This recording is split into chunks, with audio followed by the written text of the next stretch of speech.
Ilmu faraid itu tidak langsung ada.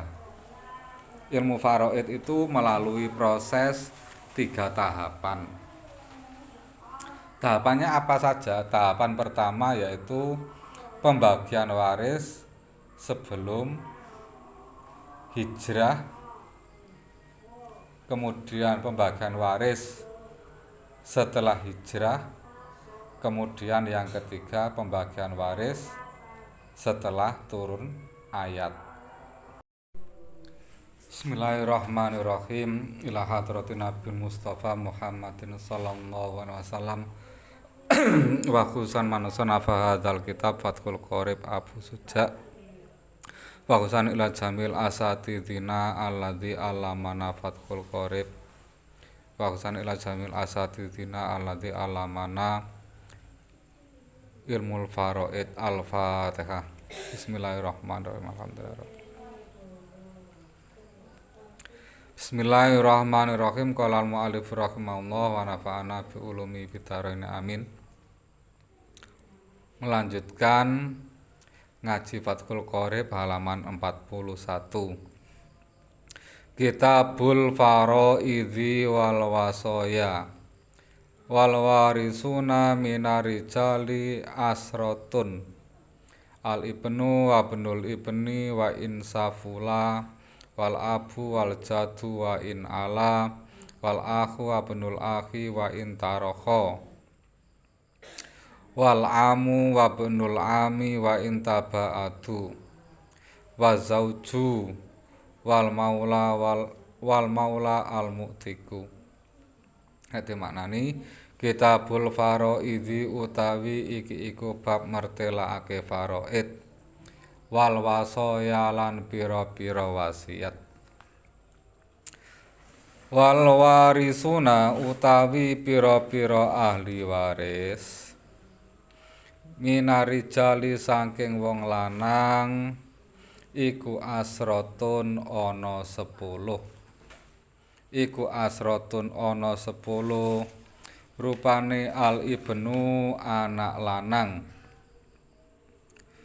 wa benul ibni lan anak lanange anak lanang wa insafula senajan sak penisor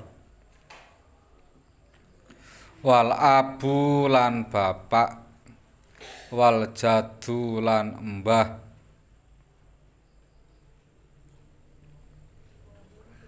wa in ala senajan sak pendhuwur sapa jad wal akhu lan dulur lanang wa benul akhi lan anake dulur lanang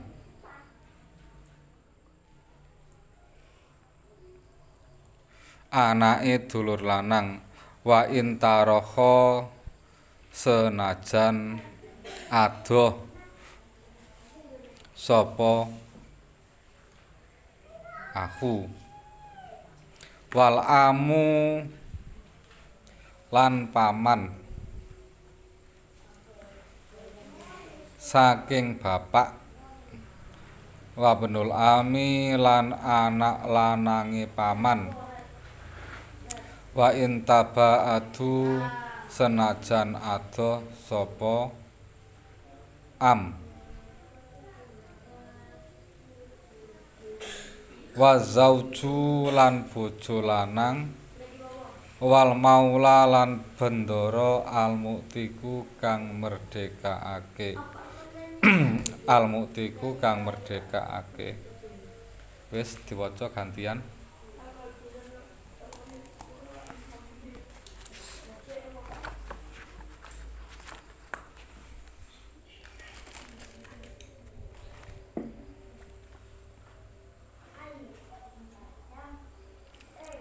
Kitabul Faraidhi utawi iki iku bab mertelakake faraid wal wasaya lan wasiat wal warisuna lan utawi pira-pira ahli waris minar rijali saking wong lanang iku asratun ana 10 rupane al ibnu anak lanang wa ibnul ibni lan anak lanange anak lanang wa in safula lan senajan saben isor sapa ibnun wal abu lan bapak wal jatu lan mbah wa in ala lan senajan saben dhuwur sapa jat wal akhu lan dulur lanang wa ibnul akhi lan anake dulur lanang wa in tarakha lan senajan ados sapa akhun wal amu lan paman saking bapak wal ibnu ami lan anak lanange paman wa in taba adalan senajan wa in taba aturan senajan atos sapa am wa zauju lan bojo lanang wal maula lan bendara al muktiku kang merdekaake.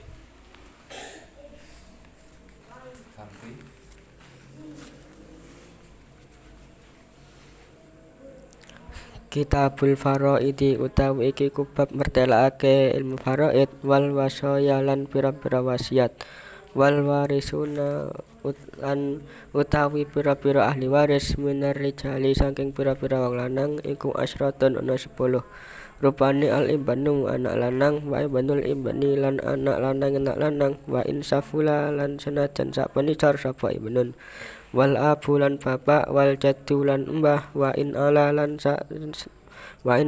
senajan sak pendhuwur sapa jad wal akhu lan dulur lanang wa benul akhi lan anak lanange dulur lanang wa in tarakha lan senajan adoh sapa akhun wal amu lan paman saking bapak wa benul ami lan anak lanange paman wa in tabaatu lan senajan adoh sapa am wa zauju lan bojo lanang wal maula lan bendara al muktiku kang merdekaake.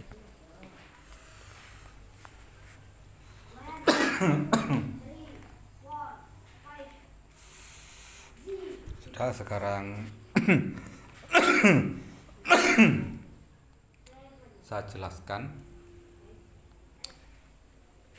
Pada pertemuan kali ini kita khusus membahas tentang ilmu faraid. Ilmu faraid itu ilmu yang paling mudah. Karena sangat mudahnya, maka juga mudah untuk lupa. Wis ngajine santai ae. Adapun orang yang mengatakan ngaji faraid iku angel, mergo wonge ora iso, sebab orangnya tidak bisa, atau gurunya dulu waktu ngajar itu memang tidak bisa, jadinya ilmu faraid itu sulit. Padahal ilmu faraid itu mudah. Wis ilmu faraid itu gampang. Kalau belajar ilmu faraid diweden-wedeni, ditakut-takuti kalau ilmu faraid itu sulit, ya ke belakang nanti tetap ilmu faraid itu sulit. Padahal ilmu faraid itu apa? Mudah, sangat mudah sekali. Terus tadi gak usah takut belajar faraid, gak usah takut jadi guru ngaji Fathul Qorib ketika mau nyampe bab faraid takut gak bisa menjelaskan, akhirnya dibaca aja gak dijelaskan. Dengan cara seperti ini, ngaji seperti ini, kita berharap guru yang ngajar faraid, yang ngajar Fathul Mu'in, Fathul Wahab, atau ngajar Fathul Qorib gak usah takut kalau sampai bab faraid, dijelaskan aja.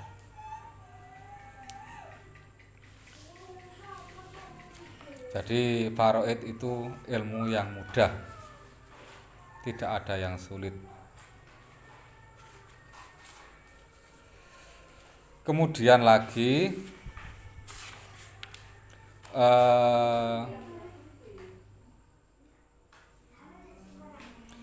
jadi guru itu nggak boleh menakut-nakuti muridnya dengan kalimat-kalimat yang menakutkan, mencekam. Faraid itu dianggap ilmu sing wangel, medeni dan sebagainya.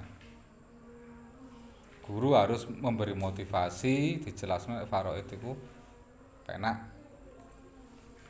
Kalau banyak orang tidak bisa ilmu faraid, kemudian ada yang bisa, itu seharusnya bangga jadi orang mahir ilmu faraid. Ketika orang nggak bisa ilmu faraid, maka kita harus tertantang untuk bisa menguasai faraid agar bisa menepis bahwasanya ilmu faraid itu sulit, ternyata mudah. Terus ada juga orang yang nggak mau belajar faraid, alasannya faraid itu sulit. Sing penting faraid itu dipelajari. Sadurunge dibakas, tak jelasno cerita titik. Ilmu faraid itu tidak langsung ada. Ilmu faraid itu melalui proses 3 tahapan. Tahapannya apa saja? Tahapan pertama yaitu pembagian waris sebelum hijrah,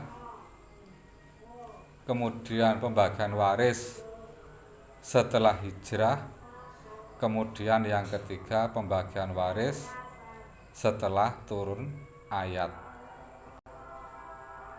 Pembagian ilmu waris sebelum hijrah itu teknik pembagiannya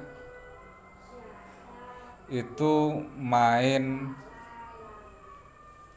adu kekuatan. Kurbannya itu wanita dan anak-anak. Jadi di zaman sebelum hijrah atau zaman jahiliyah itu cara pembagiannya sama. Apa? Kalau wanita dan anak-anak itu tidak dapat warisan, siapa yang kuat dia mengambil warisan sebanyak-banyaknya. Islam sudah ada, tapi pembagiannya seperti itu dibiarkan.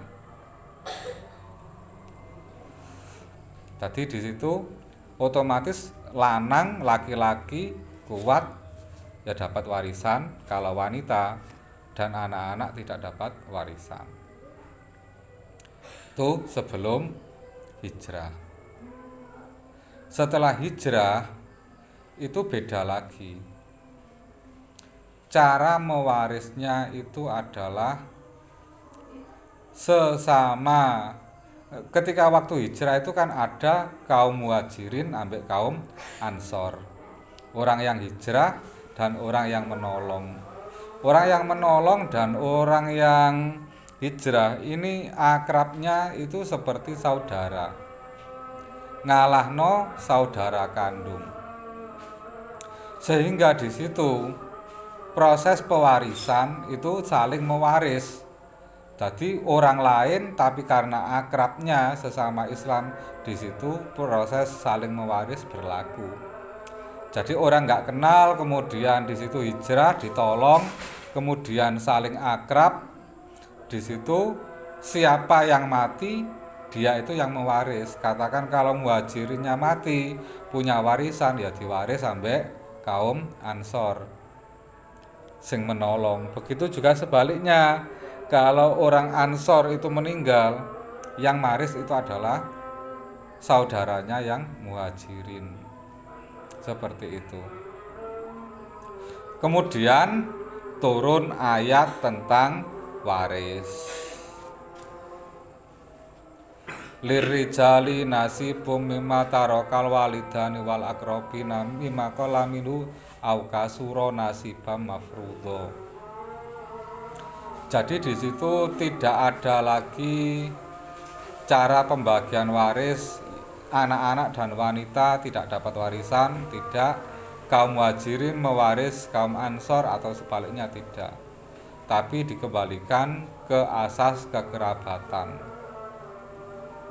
Kalau zaman muhajirin walaupun kerabatnya, kalau dia itu bukan ansor, bukan muhajirin, ya tidak bisa mewaris. Gitu, seperti itu. Kemudian lagi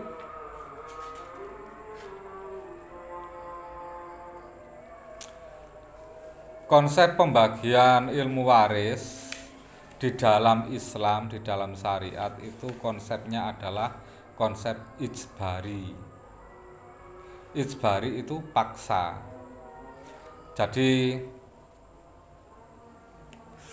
artinya paksa itu biasa, ngene loh. Ketika ada orang meninggal itu secara otomatis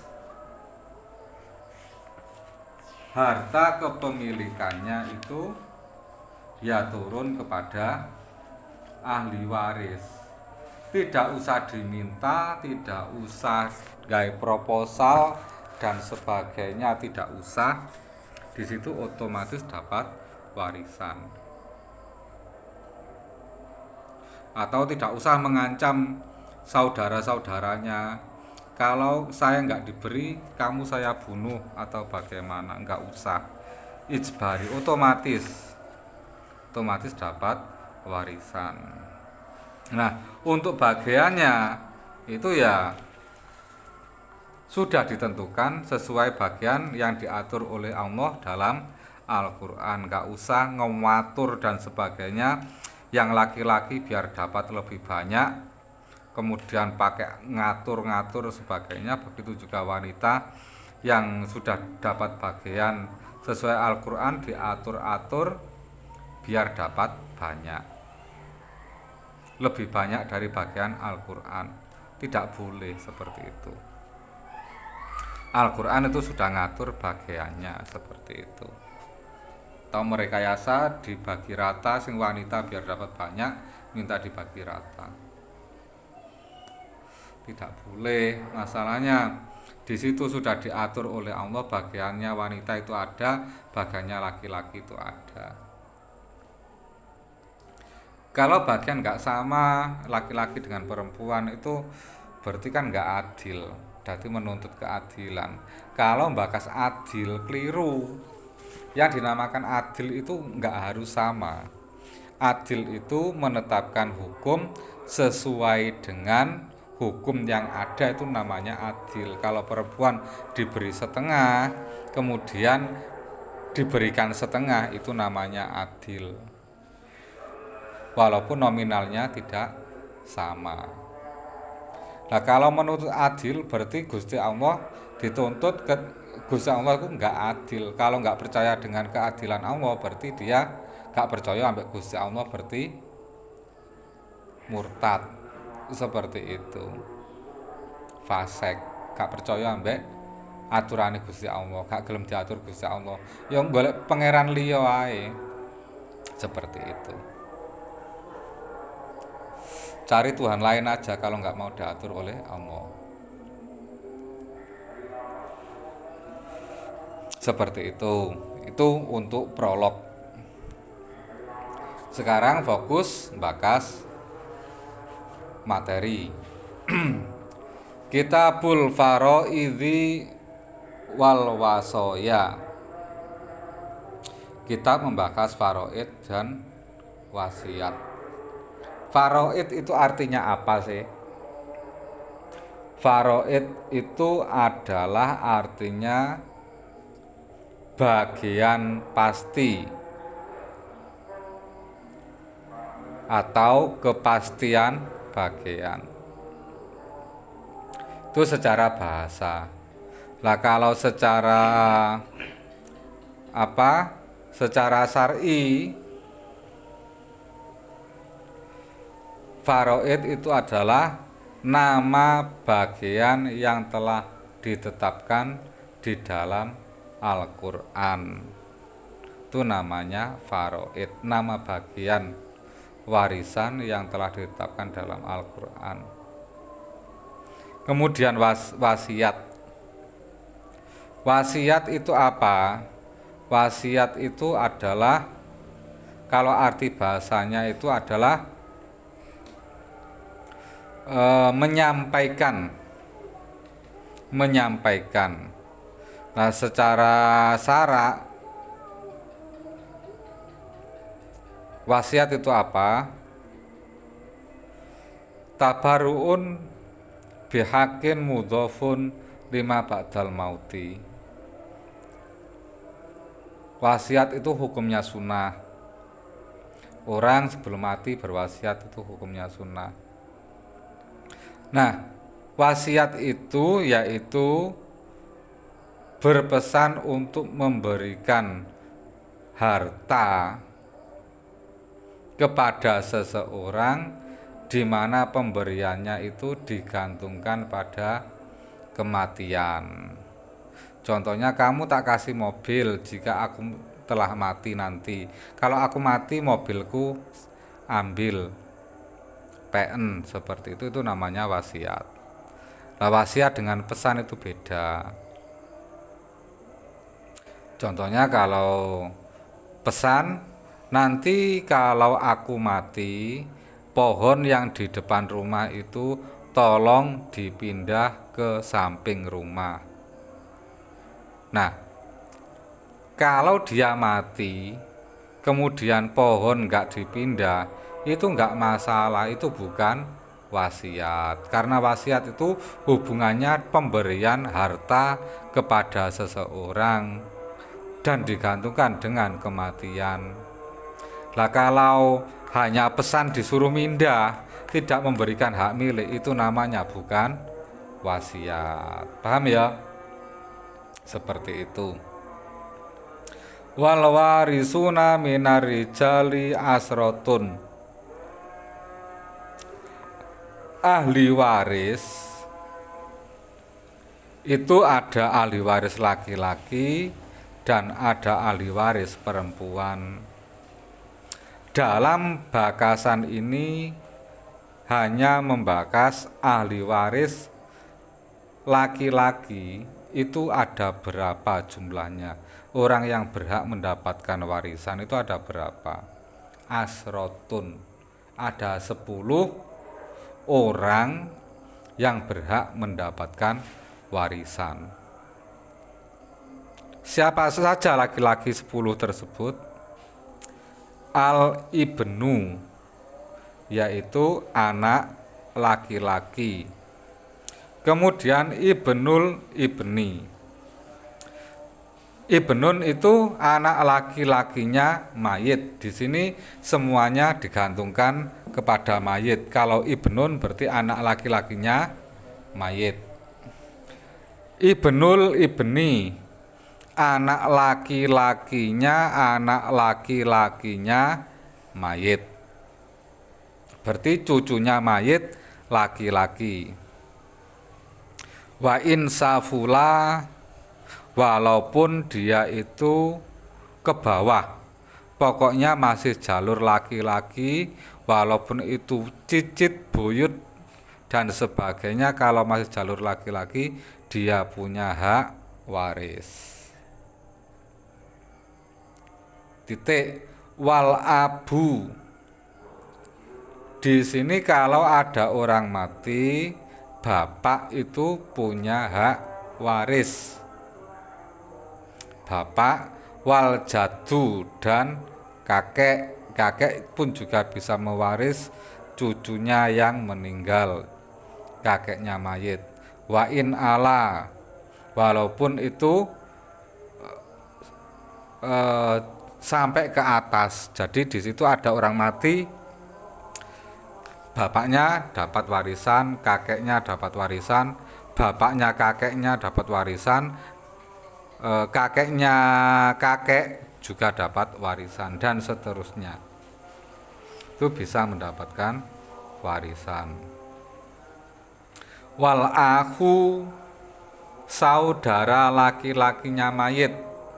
Kalau ada orang meninggal punya saudara laki-laki, saudara laki-lakinya bisa mendapatkan warisan. Wabnul akhi, dan anaknya saudara laki-lakinya mayit itu juga dapat warisan. Wa intarokho, walaupun jaraknya sangat jauh, tetap bisa mendapatkan warisan. Wal amu, paman dari jalur ayah, ini juga dapat warisan. Kalau ada orang meninggal, maka pamannya mayit Berarti kakak dan adiknya bapak itu bisa mendapatkan warisan. Paman dari jalur ayah itu bisa mendapatkan warisan. Wabnul ami dan anaknya paman, anak laki-lakinya paman itu juga bisa mendapatkan warisan. Kalau ada orang mati kemudian pamannya punya anak, maka di situ anaknya paman juga bisa mendapatkan warisan. Wa in taba'atu, walaupun statusnya adalah jauh. Kemudian siapa laki-laki yang bisa mendapatkan warisan? Suami. Suami wa zauju, suami. Suami itu bisa mendapatkan warisan. Selanjutnya siapa lagi yang bisa mendapatkan warisan? Wal maula al mu'tiku, majikan yang memerdekakan.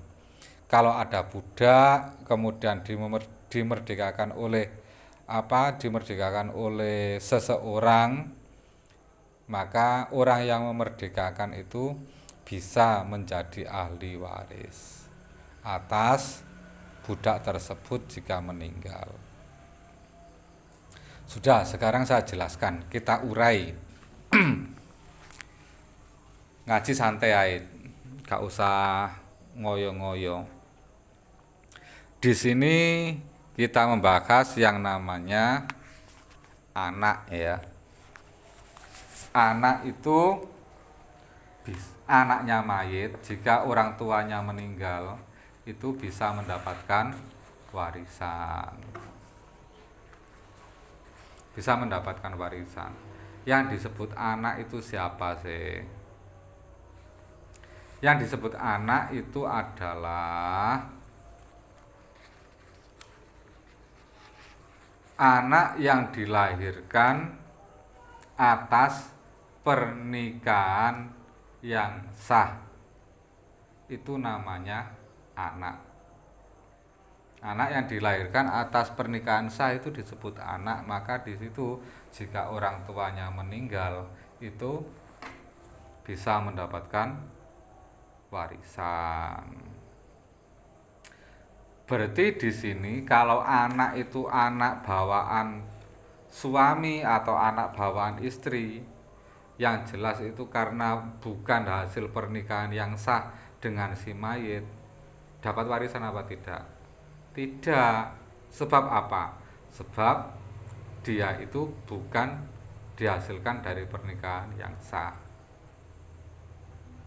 Anak yang dihasilkan dari pernikahan sah itu mendapatkan warisan, walaupun anak itu sudah diadopsi oleh orang dan dipek orang, diambil orang, dijadikan anak di sana, tetap statusnya anak. Jika mati nanti anaknya juga bisa mewarisi bapaknya, walaupun di aktenya sudah atas nama orang lain.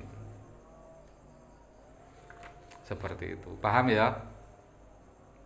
Kemudian anak yang dihasilkan dari pernikahan yang tidak sah atau anak hasil zina itu tidak bisa mewarisi kepada bapak kandungnya. Sebab apa? Dia itu statusnya bukan anak, walaupun secara biologis dia itu tetap punya bapak, tapi bapak biologis ini tidak bisa ditagih untuk kalau bapak biologisnya mati tidak bisa menuntut waris, walaupun secara DNA dia itu adalah anak biologis. Sebab yang disebut anak ini adalah anak yang dihasilkan dari pernikahan yang sah. Paham ya? Kemudian anak angkat. Anak orang lain kemudian diangkat jadi anak. Ini apakah bisa mendapatkan warisan jika ayah angkatnya meninggal? Jawabnya tidak. Kenapa tidak? Karena di sini yang bisa mewaris adalah ibnun. anak kandung, anak hasil pernikahan yang sah. Kalau ayah angkatnya meninggal, anak angkat tidak bisa mendapatkan warisan. Ini namanya hukum syariat Islam. Kasihan dia nggak dapat warisan. Oh tidak, anak angkat itu tetap bisa mendapatkan warisan. Tapi kemana? Tidak kepada ayah angkatnya, tapi kepada ayah kandungnya. Jika sudah diangkat orang jadi anak, nanti kalau orang tua kandungnya meninggal, ya tetap bisa dapat warisan kepada bapak aslinya. Seperti itu. Paham ya?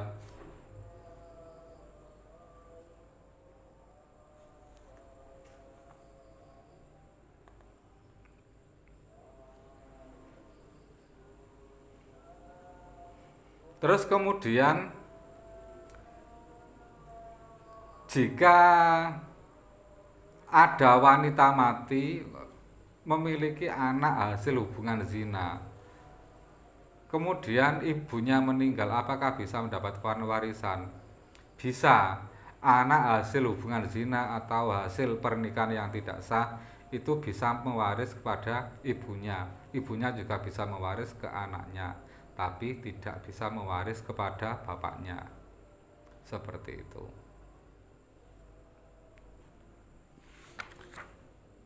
Paham ya? Sudah sampai di situ dulu, ada yang tanyakan?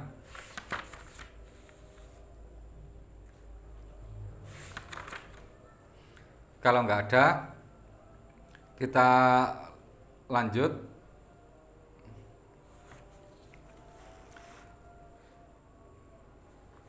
Tadi itu bakas anak.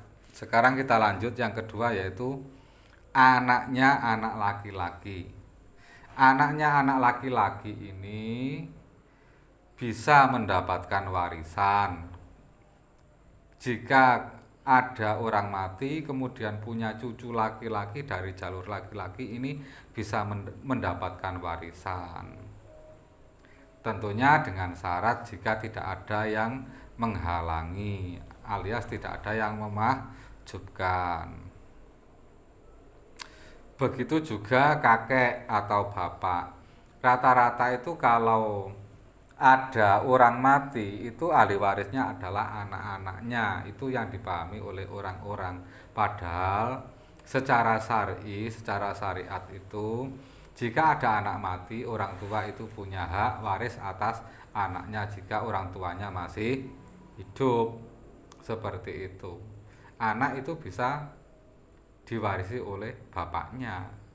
Jangan mentang-mentang bapaknya sudah tua terus nggak dikasih bagian waris, kakeknya sudah tua nggak dikasih waris. Tetap bapak dan kakek itu bisa mendapatkan warisan atas cucunya yang meninggal. Begitu juga saudaranya mayit, saudara-saudaranya mayit itu bisa mendapatkan warisan. Begitu juga anaknya saudara itu bisa mendapatkan warisan atas mayit. Tentunya yang dinamakan mewaris ini syaratnya adalah mayitnya harus benar-benar sudah mati. Kalau masih hidup itu nggak boleh diwaris. Kalau memang mau dibagi ya dibagi aja, namanya hibah bukan waris.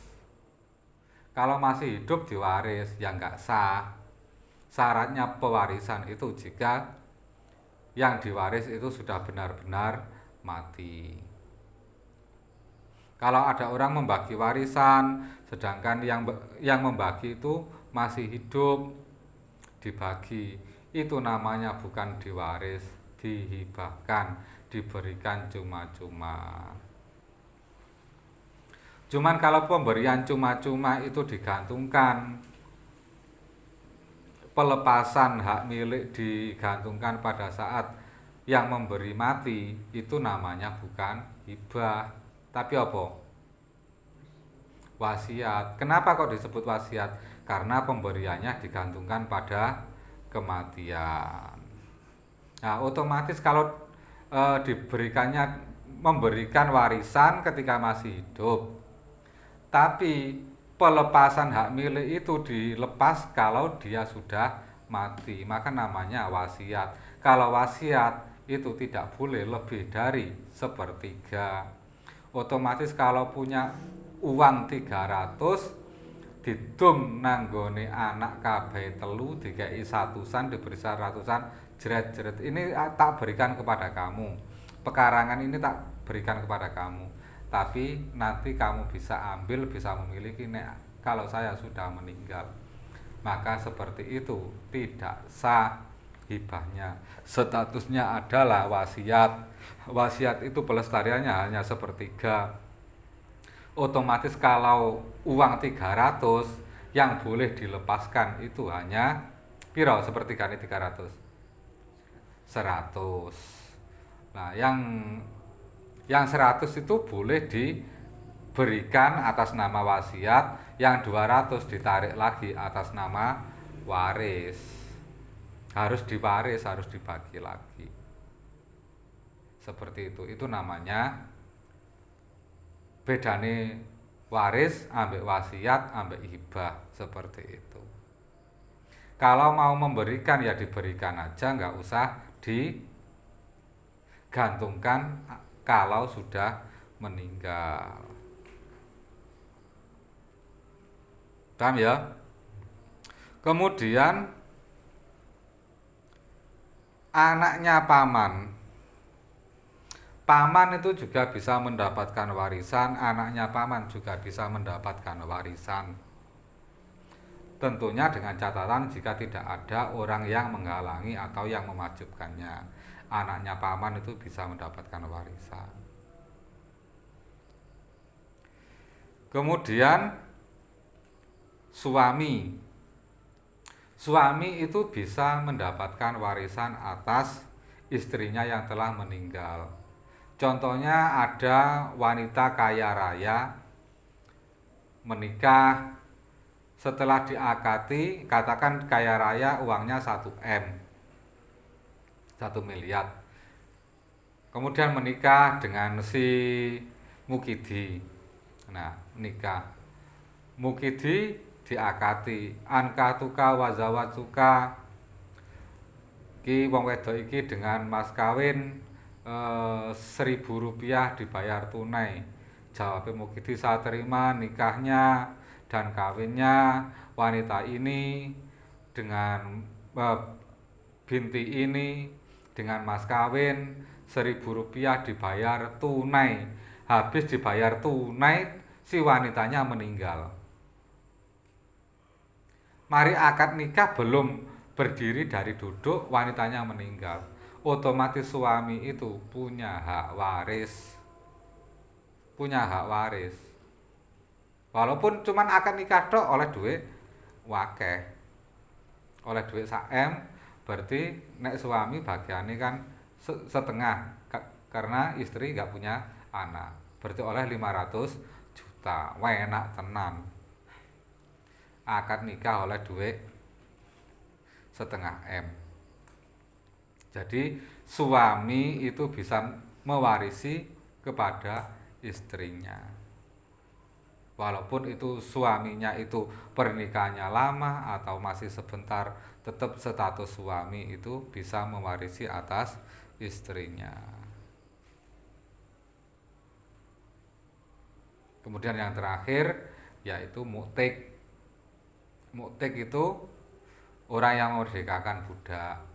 Jika budak itu meninggal, kemudian dia nggak punya ahli waris, maka ahli warisnya adalah orang yang memerdekakan. Tapi jika budaknya ini meninggal tapi memiliki ahli waris, ya ahli warisnya adalah ya kerabatnya, sing muktike nggak dapat apa-apa. Seperti itu. Wes sakmono wae. Ada yang tanyakan? Oke, ini ya, jelas. Semoga diberi ilmu yang bermanfaat. Mari kita tutup dengan doa. Bismillahirrahmanirrahim. Allahumma inni istauta'tuka ma qara'tuhu farduhu ilayya inda hajati ilayya. Al-Fatihah.